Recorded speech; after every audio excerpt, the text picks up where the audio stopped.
Welcome to my lecture of pancreatic pathology. Today we discuss the pancreas, various disorder of the pancreas. So pancreas is a composed of the exocrine pancreas and endocrine pancreas. First of all, we discuss some congenital disorders. So pancreatic divisum, it is a commonest congenital disorder of the pancreas. It is a most common anomaly. It is due to the failure of the duct system to fuse. Remember, the pancreas have the two duct system. One is major duct system and the minor duct system. So main duct of Wirsung is short and most flow through the minor duct. So that backup that predisposed to the pancreatitis. So pancreatic divisum, which is one of the etiology of the pancreatitis. Sometimes the ectopic pancreas, which is mainly found in mainly the stomach and the duodenum mucosa. It is called the ectopic pancreas in the stomach and the duodenum. So this is the normal anatomy of the pancreas. Pancreas is located in the first, second and third portion of the duodenum. So here the pancreatic duct. So this is the bile duct which is combined to form the pancreatic duct. So this is the major duct. It is called the duct of Wirsing. So major duct combined with the bile duct which opens at the ampulla. It is called the papilla of Vater. It is also called the sphincter. So it is the that open into the second part of the duodenum. So that secretion from the bile duct and the pancreatic secretion that combine and open into the second part of the duodenum, which contains some digestive enzymes for the digestion. So this is the abnormality in case of the pancreatic divisum. So here this major duct that instead of the combine with the bile duct, it opens directly in the minor sphincter. So this is the one of the reason for the acute pancreatitis due to the backflow of the pancreatic content into the pancreatic parenchyma. Now we come over the pancreatitis. So pancreatitis, it is divided into the acute pancreatitis and the chronic pancreatitis. First of all, what is pancreatitis? Pancreatitis, it is the inflammation of the pancreas. So acute pancreatitis, the majority of the causes are the reversible lesion. So it is the mild to severe depending upon the cause and depending upon the cause, it is divided into the mild to severe. So it is beginning from the edema to the hemorrhagic pancreatitis. Acute hemorrhagic pancreatitis can be seen. So the major causes of the pancreatitis, it is due to the biliary tract disease and the alcoholism. So these two are the 90% of the causes of the acute pancreatitis: alcoholism and the biliary tract disease or the common bile duct stone that also predisposed to the pancreatitis. While other causes are the gallstone, some virus, hypercalcemia, some drugs. So that are also the important causes for the acute pancreatitis. So now we discuss the etiology. Etiology of the acute pancreatitis, it is divided like this way. So the acinar cell injury. Remember, the exocrine pancreas is composed of the exocrine component and endocrine component. Exocrine component, that is the pyramidal shaped cells arranged to form the acini. That acini contain the cytoplasmic granules which contain the digestive enzymes into the inactive form, which is subsequently released into the duct system and that helps into the digestion. So this acinar cell injury, which is the major component of the exocrine pancreas, that also lead to the acute pancreatitis. So some external factor and some internal factor that leads to the acinar cell injury. External factor like the alcohol, virus infection like the mumps virus infection, some drugs, thiazide diuretics, some trauma, blunt trauma or surgical trauma, that also lead to the acinar cell injury and subsequently lead to the pancreatitis.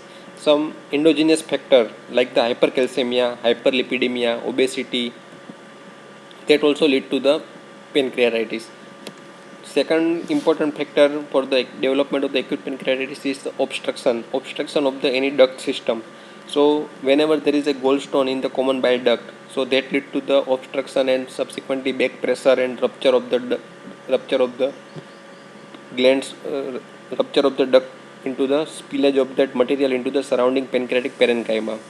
Cystic fibrosis, which is also a congenital disorder in which there is also a defect into the chloride transport channel that lead to the obstruction of the pancreatic duct. So in the cystic fibrosis, there is a thick viscid secretion which block the duct illumen that lead to the obstruction. Some pancreatic duct tumor. So whenever there is a tumor arising from the pancreatic duct, so that lead to the obstruction and subsequent accumulation of the secreted material that lead to the pancreatitis. Edema or the spasm of the sphincter of Oddi. So that sphincter, which is also called the ampulla veter, which is opened into the second part of the duodenum. Sometimes there is a mass spasm of the smooth muscle that lead to the obstruction. So this diagram explains the how the etiology of the acute pancreatitis and the that pathogenesis of the acute pancreatitis. So starting from the left, it is the duct obstruction. So whenever there is a duct obstruction due to the any cholelithiasis or the ampullary obstruction, chronic alcoholism, that lead to the ductal concretion. That means the concretion means the accumulation of the thick secretion, leads to the interstitial edema and the impaired blood flow and the ischemia. So this accumulation of the secretion that lead to the impaired blood flow and subsequently lead to the ischemia, leads to the acinar cell injury. So ultimately all the three things that leads to the acinar cell injury, and acinar cell injury that subsequently is the main factor for the acute pancreatitis. Second is the acinar cell injury due to the alcohol, drugs, trauma, ischemia and the virus. So that these all are factors that lead to the release of the some intracellular proenzyme and the lysosomal hydrolysis, which causes the activation of the enzyme. Enzyme may be intracellular or the extracellular, that leads to the acinar cell injury. And sometimes there is a defective intracellular transport.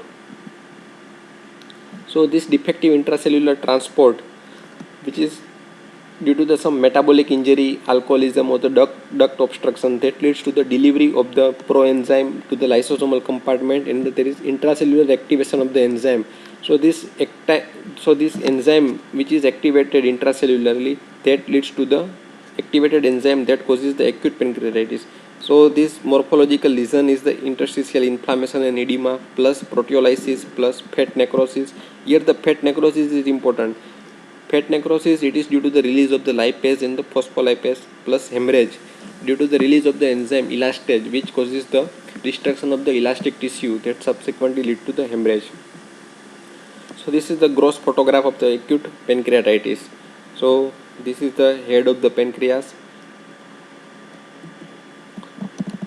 This also gross photograph of the acute pancreatitis, in which there is this white patchy area is the due to the saponification, due to the release of the lipase enzyme, which causes the saponification that we discuss later. This is the microscopic photographs of the acute pancreatitis. Here you can see the pancreatic acini. These are the pancreatic acini. These are the pancreatic ducts. And the right side of the photographs, that shows there is areas of necrosis, inflammation, acute and chronic inflammation, necrosis, hemorrhage plus loss of the acini. So the architecture is lost in the right side as compared to the left side. So this photograph explains the acute pancreatitis. So here is again the right side is the deposition of the calcium like material or the deposition of the soap like material. It is called the saponification, which is the explained in the right side of the photograph. It is the hemorrhage and necrosis. So this is the example of the fat necrosis. So remember there are the 5 types of the necrosis, and the fat necrosis comes into the acute pancreatitis.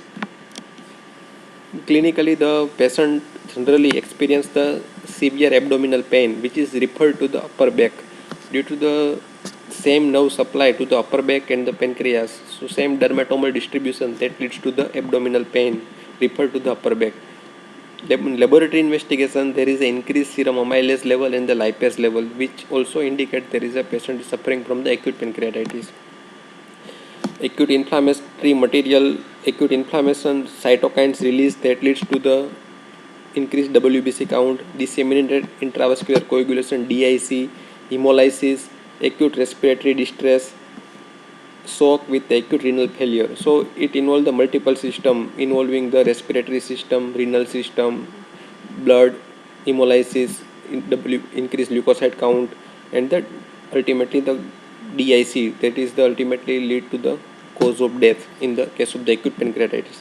Treatment is the resting of the pancreas. So to rest the pancreas through the food and the proper nutrition, proper electrolyte balance is important. So laboratory investigation is increase amylase, lipase and the protease level in the blood. So this, because this enzyme is released from the pancreas, which is increased in case of the acute pancreatitis. So this is the fate of the pancreatitis. So top photograph, it explains the acute pancreatitis. Here the activation of the proteolytic enzyme that lead to the acinar cell injury, blood vessel injury, inflammation, activation of the clotting cascade that leads to the DIC, disseminated intravascular coagulation. Ultimately the patient may, after treatment, that dissolution of pancreatitis. So pancreatic glands and the acini duct is the become normal as it the previous one.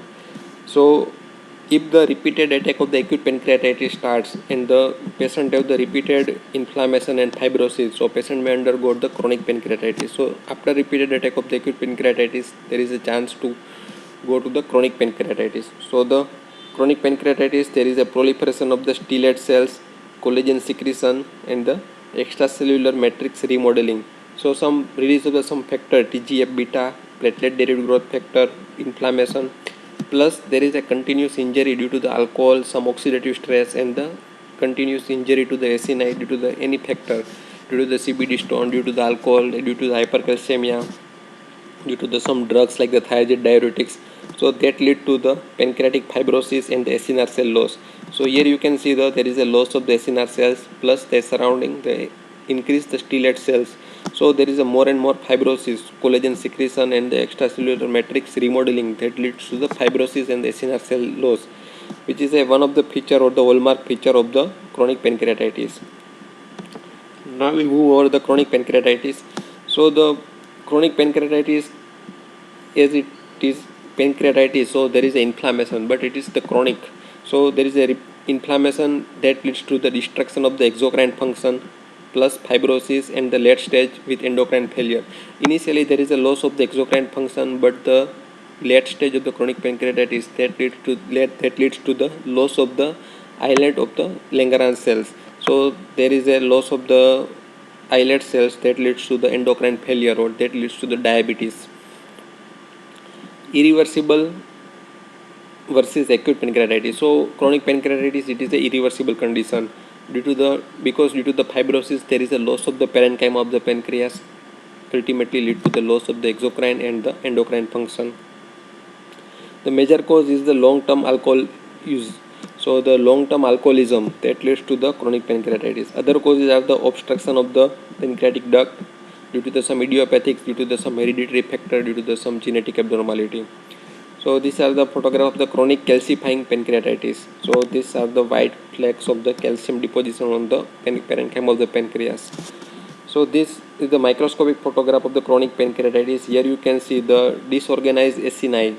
These are the lobules of the pancreatic acini which is disorganized and it is surrounded by the many inflammatory cells. So the chronic inflammatory cells surrounds the disorganized acini, plus there is a dilatation, cystic dilatation of the duct system. So this duct system gets dilated irregularly lumen and it contains some thick secretion. Sometimes there is a rupture of that duct system and the spillage of the secretion into the surrounding parenchyma that may aggravate the fibrosis and the inflammation. So these are the photographs of chronic pancreatitis. So again, this is the chronic pancreatitis. So total disorganized structure of the exocrine pancreas. This is the chronic pancreatitis. Here in the left side you can see there is a atrophy or the loss or the destruction of the pancreatic acini and the more and more areas of the fibrosis plus irregularly dilated lumen of the cystic duct which contains some secretion. So these are the duct lumen contain the secretion. Clinical features of the chronic pancreatitis are the abdominal pain. Patient may experience the vague abdominal pain or the long-standing chronic, remitting, and relapsing abdominal pain. So these vague abdominal symptoms, or sometimes the patient says the nothing, so there is no symptoms. CT scan suggests that the calcification in the areas of the pancreas, increase amylase level in the blood investigation. Sometimes the chronic diarrhea, if chronic pancreatitis, that leads to the insufficiency of the enzyme that for the fat digestion. So there is a defect in the fat digestion, defect in the protein digestion, that leads to the malnutrition, diarrhea, that symptoms may develop. And the patient of the chronic pancreatitis that are likelihood to develop the pseudocyst of the pancreas, which is one of the complications of the chronic pancreatitis, pseudocyst, acute pancreatitis or chronic pancreatitis, that may undergo the pseudocyst formation, that we discuss the later. Now we move over the tumor and the cyst condition of the pancreas. So pancreas, there are some non-neoplastic cyst, neoplastic cyst, and some tumor of the pancreas. So briefly that we overview the some cyst, non-neoplastic cyst condition. Important one is the pseudocyst. As the name suggests, pseudocyst. Why it is called the pseudocyst? Because pseudo means that there is no true epithelial lining of the cyst. That cyst is developed due to the complication of the acute pancreatitis or the chronic pancreatitis, and there won't be any true lining of the cyst. That cyst wall is composed of the fibrin and the granulation tissue. It is actually a collection of the hemorrhagic and the necrotic debris that contain the pancreatic enzyme, which is approximately 75% of the pancreatic cyst. It usually follows the acute pancreatitis, and it may after the chronic alcohol use and the traumatic injury. So these are the photograph of the pancreatic pseudocyst. So that pseudocyst contain the collection of the hemorrhage and the necrotic material. So this is the left side is a gross photograph of the pancreatic pseudocyst, and the right side microscopic photograph. So here the true epithelial lining is absent, and the wall is composed of the fibrin and the granulation tissue. So these are the granulation tissue, acute inflammatory cells, and the varying size of the capillaries. So neoplasm of the pancreas, some cystic neoplasm or some solid neoplasm. Some cystic neoplasm that may undergo also malignant transformation. So it will start from the benign to malignant. So benign, there is a serous cyst adenoma, mucinous cyst adenoma, which is more common in female. Mucinous cyst adenoma, it may undergo malignancy, so the mucinous adenocarcinoma may develop from the mucinous cyst adenoma. Sometimes there is a IPMN, intraductal papillary mucinous neoplasm, which is common in men, and it is arise from the duct. So it may be benign and to develop to the carcinoma from the IPMN. Some solid malignant condition, the commonest is the pancreatic ductal adenocarcinoma. Other are the acinar cell carcinoma, which is occur in the older people. Solid pseudopapillary neoplasm, which is common in the young female. Pancreatoblastoma, which is common into the childhood condition, so it is a blastemal tumor. Pancreatic neuroendocrine tumor, which is called the insulinoma, glucagonoma. So that pancreatic neuroendocrine tumor, well differentiated, moderately differentiated, and poorly differentiated neuroendocrine condition of neuroendocrine tumor of the pancreas. So this is the serous cyst adenoma. Top photograph, it is the gross picture of the serous cyst adenoma. Below is the microscopically you can see the varying size of the cyst, which is lined by the cuboidal epithelium. That cyst contains the clear or the straw color fluid. So it is a benign neoplastic benign condition, so benign cystic neoplastic condition. It is called the serous cyst adenoma. So this that the fluid is the serous color or the straw color or the clear fluid, and that lined by the cells with the cuboidal lining cells. Mucinous cyst adenoma, these cysts are the multilocular. Generally serous cyst adenoma is the unilocular, but here is the multilocular cyst, contain the thick tenacious mucin secretion present into the cyst. So it is common in the female. It may not communicated with the ductal system of the pancreas, and the mucinous cyst adenoma, which is surrounded by the ovarian type of the stroma. So microscopically you can see the lining epithelium is the columnar, tall columnar mucinous lining epithelium. You have the basally located nucleus and which is surrounded by the ovarian type of the stroma. So these are the characteristic features of the mucinous cyst adenoma, which is common in the female, common in the body and tail part of the pancreas. There is the intraductal papillary mucinous neoplasm. In the short form, it is called the IPMN. So these are the, as the name suggests, it is the papillary architecture, and the grossly you can see the papillae. So papillary architecture, and it is arise from the intraductal lumen. So it may arise from the major duct or it may arise from the minor duct. So intraductal papillary mucinous neoplasm. So this lining epithelium of the mucinous architecture. So basally located nucleus and the tall columnar cells have the abundant mucin-like cytoplasm. Now we come over the pancreatic ductal adenocarcinoma. So this is the molecular pathogenesis of the pancreatic ductal adenocarcinoma. Pancreatic ductal adenocarcinoma generally occurring to the older age people after 50 to 60 year of the age group. And here from the left side the normal pancreatic